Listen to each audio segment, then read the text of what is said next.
할렐루야. 잠언 23장 25절 말씀을 다시 보시겠습니다. 내 부모를 즐겁게 하며 너를 낳은 어미를 기쁘게 하라. 아멘. 우리가 지난 시간까지 살펴봤던 것들 중에서 하나님을 크게 즐겁게 해드리는 것, 하나님을 기쁘시게 해드리는 방법, 그 길이 무엇이냐? 사람이 하나님께 기도하는 것이 하나님이 즐거워하시는 것이고, 그리고 사람이 용기 내어 담대하게 일어나 즐겁게 외치는 것이 하나님을 크게 기쁘시게 하는 것이다 하는 것을 살펴봤습니다. 그런데 성도가 하나님을 기쁘시게 할 또 하나의 길이 오늘 말씀에 담겨 있습니다. 기쁘게 하라 이렇게 번역된 히브리어 본문, 우리가 지난 시간에 살펴봤듯이 버타겔이라는 말입니다. 버타겔. 두 가지 뜻이 있었다 그랬죠. 하나가 shout with joy, 기쁨으로 외친다는 말씀이었어요. 이것에 대해서는 우리가 지난 시간에 살펴봤었습니다.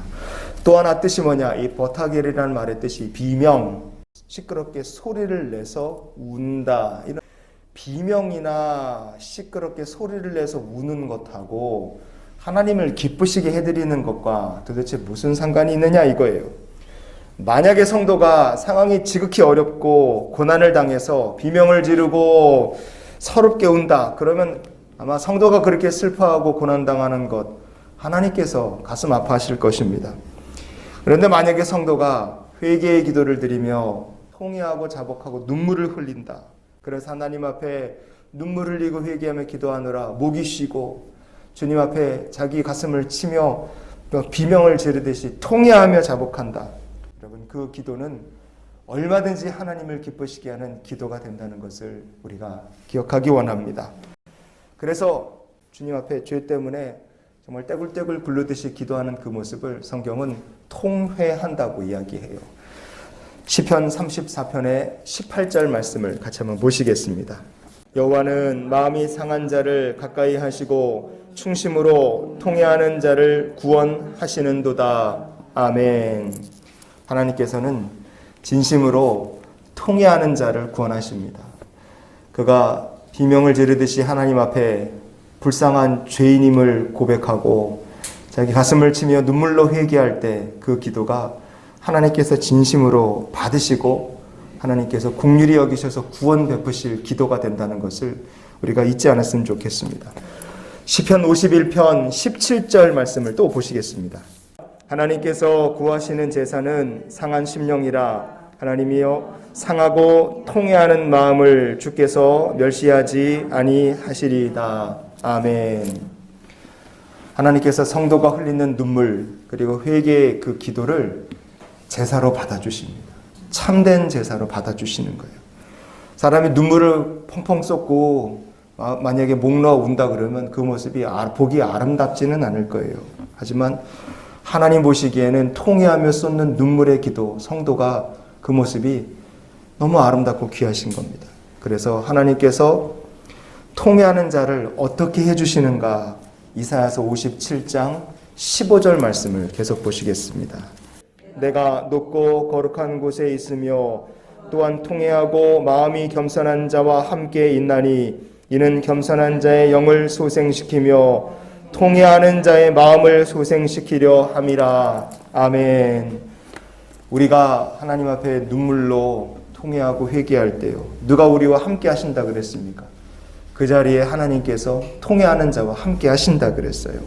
그리고 우리가 성도가 통회할 때 하나님께서 사람의 마음을 소생시키시고 하나님께서 어루만져 주십니다. 그러면 통회하는 성도의 삶에 어떤 일이 벌어지겠습니까? 영적 결단이 일어나고 삶의 변화가 찾아옵니다. 이 영적 결단, 어떤 영적 결단을 내리고 삶이 어떻게 변하는가? 이사야서 66장 2절 말씀을 보시겠습니다. 무릇 마음이 가난하고 심령에 통회하며 내 말을 듣고 떠는 자, 그 사람은 내가 돌보려니와. 아멘. 내 말을 듣고 떠는 자 그랬어요. 전에는 하나님 말씀을 전혀 듣지 않았습니다. 전에는 말씀 앞에서요, 두려움이라는 것이 조금도 없었던 사람이에요. 그런데 통회하고 자복하게 될 때 우리의 심령이 소생케 됩니다. 삶의 영적 결단이 일어나요. 나는 하나님의 말씀을 들을 것이고 이제는 그 말씀을 두려워 떨며 살 것이다.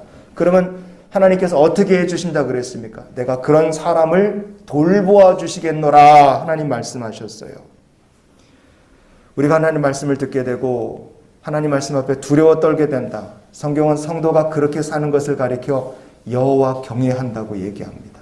그것이 여호와 경외하는 삶이에요.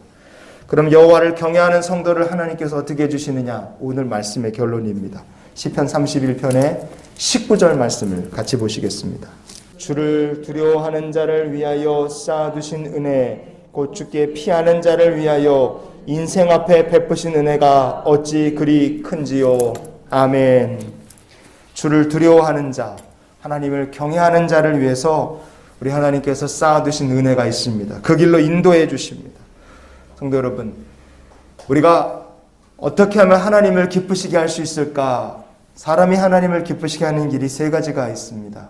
하나님께 간구하는 것이고, 두 번째는 기쁨으로 주님 앞에 담대하게 외치는 것이고, 그리고 마지막은 오늘 우리가 살펴봤던 것처럼 통회하며 하나님 앞에 기도하는 것입니다. 이것은 이 세 가지는 항상 하나님을 기쁘시게 하는 길인데, 하나님을 기쁘시게 하는 것뿐 아니라 우리의 삶이 복된 길로 나가는 하나님 가장 원하시는 성도의 삶의 모습인 줄 믿습니다. 그러나 우리가 이런 기도로 이 하루의 삶을 살았으면 좋겠어요. 하나님, 오늘도 이 죄인의 기도를 들으시며 쌓아두신 은혜로 인도하여 주시옵소서.